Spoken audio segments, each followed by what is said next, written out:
Hi everyone, welcome to I exam B. I am Prateek Taldar, your accounts faculty at I exam B. इस video में हम बात करेंगे syllabus का एंड कुछ इंपॉर्टेंट टॉपिक्स के जो कि आपको United India Insurance Company Limited and Central Warehousing Corporation के एग्जाम के लिए प्रिपेयर करने चाहिए। तो चलिए सबसे पहले यूनाइटेड इंडिया इंश्योरेंस कंपनी के प्रोफेशनल नॉलेज के रिलेटेड बात कर लेते हैं। इसके अंदर एक्चुअल सिलेबस अवेलेबल नहीं है तो हमें सजेस्टिव सिलेबस के ऊपर जाना पड़ेगा। तो अकाउंट्स के अंदर आप सबसे इंपॉर्टेंट चीज पढ़ सकते हैं इंश्योरेंस अकाउंटिंग, क्योंकि ये खुद एक इंश्योरेंस कंपनी है तो ये वाला टॉपिक आपके लिए काफी रिलेवेंट हो जाएगा। जैसे कि NIACL अकाउंट्स के अंदर हमने इंश्योरेंस अकाउंटिंग कवर किया है, वैसे ही हम यहाँ पे भी इंश्योरेंस अकाउंटिंग कवर कर सकते हैं। फिर हम अकाउंटिंग के बेसिक्स पे आ सकते हैं, जैसे कि principles, concepts and conventions and limitations of accounting. पूरे प्रोसेस का हमको अच्छा अंडरस्टैंडिंग होना चाहिए, जर्नल एंट्रीज का और डिप्रिसिएशन के कॉन्सेप्ट का। फिर आता है काफी इंपॉर्टेंट चैप्टर जो कि है प्रिपरेशन ऑफ फाइनेंशियल स्टेटमेंट्स, जिसका काफी अच्छा वेटेज रह सकता है। इसमें हम देखते हैं ट्रेडिंग P&L अकाउंट कैसे बनाया जाए, बैलेंस शीट्स, इन सब के अंदर जो फाइनेंशियल स्टेटमेंट लाइन आइटम्स होते हैं उन सबको कैसे बनाया जाता है, कैसे प्रेजेंट किया जाता है। इसी में कवर हो जाता है आपका कैश फ्लो स्टेटमेंट और नोट्स टू अकाउंट्स। फिर नेक्स्ट टॉपिक आता है हमारा analysis and interpretation of financial statements. जब हम एक बार फाइनेंशियल स्टेटमेंट्स बना चुके हैं तो उसका एनालिसिस करेंगे इस वाले स्टेप में, जिसके अंदर आपका इंपॉर्टेंट टॉपिक आता है रेशियो एनालिसिस, जो कि आपके एग्जाम के लिए बहुत ही रेलेवेंट टॉपिक है। फिर आते हैं हमारे अकाउंटिंग स्टैंडर्ड्स। अकाउंटिंग स्टैंडर्ड्स बहुत ही वाइड हैं, पर आपको ऑन प्रायोरिटी बेसिस सबसे पहले AS2, AS9 और AS10 कवर करना चाहिए। जैसे कि मैं हर एग्जाम के लिए आपको गाइड करता हूं कि सबसे पहले आप AS2 inventories, AS9 revenue recognition और AS10 property plant and equipment, इन तीनों को सबसे पहले आप कवर कर लीजिए। कोर्स में आपके बहुत सारे AS कवर्ड हैं, पर इन तीन को आप प्रायोरिटी दीजिए। मेजरली क्वेश्चंस इन तीन AS के अंदर से पूछे जाते हैं। नेक्स्ट हम अगर बात करें फाइनेंस की, तो यहाँ पे आपको वर्किंग कैपिटल मैनेजमेंट का एक बहुत बढ़िया अंडरस्टैंडिंग होना चाहिए। बेसिक्स ऑफ कैपिटल बजटिंग, ये एक इंपॉर्टेंट टॉपिक है, दोनों ही वर्किंग कैपिटल मैनेजमेंट और capital budgeting. Cost of capital और लिवरेजेस दोनों तरह के, जैसे कि ऑपरेटिंग लिवरेज और फाइनेंशियल लिवरेज, इन दोनों का आपको एक अच्छा अंडरस्टैंडिंग होना चाहिए। कॉस्टिंग की अगर मैं बात करूं तो वहां पे आपको डिफरेंस पता होना चाहिए मैनेजमेंट अकाउंटिंग, फाइनेंशियल अकाउंटिंग और कॉस्ट अकाउंटिंग में। प्लस साथ ही में आपको एक अच्छा ओवरव्यू होना चाहिए कॉस्टिंग का। अच्छा, मेथड्स ऑफ कॉस्टिंग की अगर मैं बात करूं तो वहां पे बहुत सारे कॉस्टिंग के मेथड्स, जैसे कि job costing, contract costing, process costing, unit costing, इनका आपको एक ओवरव्यू होना चाहिए सबका। और ये सबसे इंपॉर्टेंट टॉपिक आपका पूरे कॉस्टिंग में मार्जिनल कॉस्टिंग, जो कि होता है हमारा cost volume profit analysis, PV ratio, break even point और मार्जिन ऑफ सेफ्टी। सबसे ज्यादा क्वेश्चंस आप इसी के अंदर से एक्सपेक्ट कर सकते हैं। इसके एडिशन में कॉस्ट कंट्रोल एंड एनालिसिस का आपको अंडरस्टैंडिंग होना चाहिए। कॉस्ट कंट्रोल में आपका आ जाता है बजटरी कंट्रोल और एनालिसिस में आ जाता है आपका स्टैंडर्ड कॉस्टिंग। और मैं बात करूं अगर ऑडिट की, तो वहां पे आपको एक ऑडिट का ओवरव्यू होना चाहिए। आपको डिफरेंसेस पता होने चाहिए, internal audit, external audit, statutory audit और काफी सारी तरह की ऑडिट्स, जैसे प्रोप्राइटरी ऑडिट। ऑडिट और इंस्पेक्शन में भी आपको डिफरेंस पता होना चाहिए।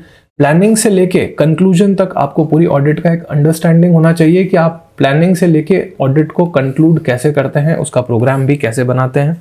इंटरनल कंट्रोल से काफी एक अच्छा इंपॉर्टेंट टॉपिक है। इसके बाद वाउचिंग एंड वेरिफिकेशन, आपको आइडिया होना चाहिए इसका। और सबसे important topic audit of companies की, कंपनीज के केस में ऑडिट कैसे करता है एक चार्टर्ड अकाउंटेंट, इसका आपको ओवरव्यू बिल्कुल होना चाहिए। टैक्सेशन की बात करें तो इनकम टैक्स का बेसिक्स हो गया, उसकी स्लैब रेट्स हो गई, रिटर्न फाइलिंग कॉन्सेप्ट हो गया। सबसे इंपॉर्टेंट टॉपिक यहाँ पे आपके लिए हो जाएगा TDS का। मेजॉरिटी ऑफ द क्वेश्चंस आपके पूछे जाते हैं TDS से और आपके एडवांस टैक्स से।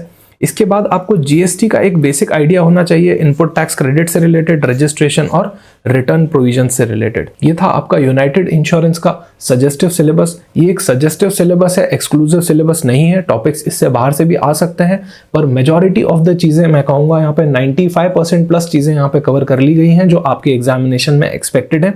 इसके अलावा भी मैं काफी सारे एक्स्ट्रा कॉन्सेप्ट्स कोर्स में असाइन करूंगा, तो आप उनको भी पढ़ सकते हैं एक बार ये कंप्लीट करने के बाद। अब बात करते हैं सेंट्रल वेयर हाउसिंग कॉर्पोरेशन के सिलेबस के बारे में। तो इसका सिलेबस डिस्क्लोज्ड है, पर जब आप नोटिफिकेशन में एक्सक्लूसिवली लिखा हुआ है कि this is only a broad and indicative syllabus और टॉपिक्स इससे वेरी कर सकते हैं स्लाइटली, तो ये एक इंडिकेटिव सिलेबस है, एक्सक्लूसिव सिलेबस नहीं है। इसके साथ भी आपको कुछ एडिशनल टॉपिक्स हम कोर्स में कवर करवाएंगे, पर प्रायोरिटी बेसिस पे पहले ये वाले सारे टॉपिक्स आपके कवर हो जाने चाहिए।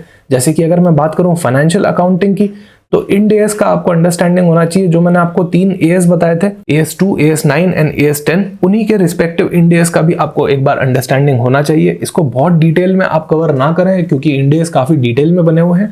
आपके एग्जाम पॉइंट ऑफ व्यू से इंड AS का ओवरव्यू आपको आना चाहिए। उसके बाद इंटायर अकाउंटिंग प्रोसेस और गैप का आपको आइडिया होना चाहिए। फिर आता है आपका accounting of income, expense, asset and liabilities.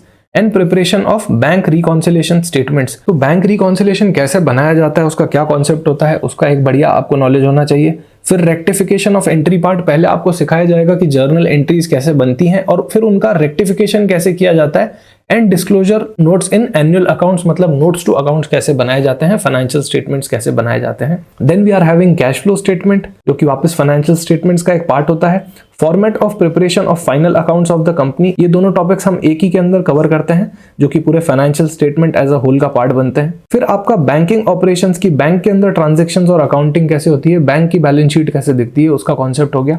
Payroll accounting, मतलब आपने जो सैलरीज पे करी हैं एज एन एम्प्लॉयर, तो उसकी अकाउंटिंग पेरोल के अंदर कैसे होती है। फिर आपका आता है कॉस्टिंग रिलेटेड पार्ट, जो कि है nature and functions of cost accounting, method of cost control and reduction. ये आपका बजटरी एनालिसिस से रिलेटेड चैप्टर हो गया है। साथ ही में इसके अंदर आपको मार्जिनल कॉस्टिंग भी पढ़नी चाहिए। मार्जिनल कॉस्टिंग में PV ratio, break even point और मार्जिन ऑफ सेफ्टी भी आपके लिए इंपॉर्टेंट टॉपिक्स हो सकते हैं, भले ही एक्सक्लूसिवली यहाँ पे नहीं लिखे गए हैं, still these topics can be very very important.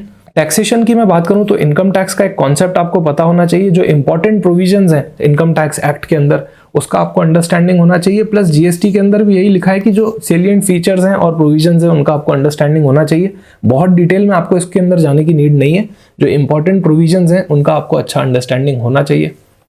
Auditing की बात करूं तो ऑडिटिंग का पूरा कॉन्सेप्ट, कंपनी ऑडिट सबसे इंपॉर्टेंट टॉपिक रहेगा यहाँ पे आपके लिए, प्लस ऑडिट की रिपोर्ट्स, जो ऑडिट होने के बाद ऑडिटर इशू करता है वो वाली रिपोर्ट्स, लेजर स्क्रूटनी का कॉन्सेप्ट और इंटरनल कंट्रोल्स ऑर्गेनाइजेशन में कैसे हैं, ये सारे आपके टॉपिक्स रहेंगे। इनमें से ये दोनों टॉपिक्स आपके लिए सबसे ज्यादा इंपॉर्टेंट रहेंगे। So today I am doing a workshop, तो आप यूनाइटेड इंश्योरेंस या फिर CWC दोनों में से किसी का भी एग्जाम टारगेट कर रहे हैं तो आप वर्कशॉप के अंदर आ सकते हैं और गाइडेंस ले सकते हैं रिगार्डिंग प्रोफेशनल नॉलेज, आपको कैसे पढ़ना चाहिए, उसकी क्या स्ट्रैटेजी रखनी चाहिए और कौन कौन से टॉपिक्स आपको कवर करने चाहिए। तो thank you so much everyone, all the very best, join iExamBee and prepare 50% faster.